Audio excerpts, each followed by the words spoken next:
ډیرو خاوندانو دا یقین دی چې جناب طلاق صرف ښځې ته مخامخ چې دی ویلي هغه طلاق کیږي او چې ځان سره دی وي یا چې د بل ملک دی وي دغه طلاق نه کیږي لکه د الله بندګانو دا د خاوندانو دپاره هغه کسان چې کویده نه کړي هغه کسان چې واده به کوي په دې مسلو ځان پوه کوي بله ورځ یو ځای کې ناست او یو خبره راغله دا طلاق خبرې مې راواچوله یو مولانا صاحب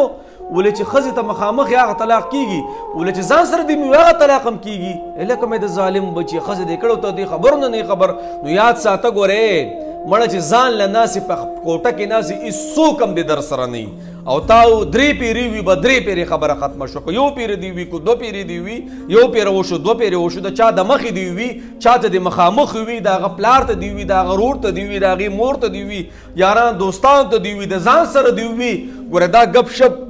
نه مني دا طلاق وشي ګوره ښه ځان ساتئ یا دا خبره چې ته په شان زما د مور یې په شان زما د خور یې او ته زما نه ازاده یې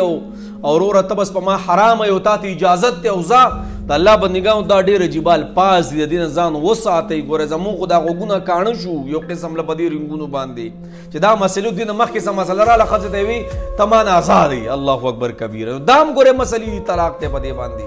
دې خبرې اړو چیړئ ما ګوره د ښځو د خاوند چې جګړه لکه یو څپېړه دوه وله ورکوي وهوې ټکوه دغه بیا وروسته سمانه لري ځه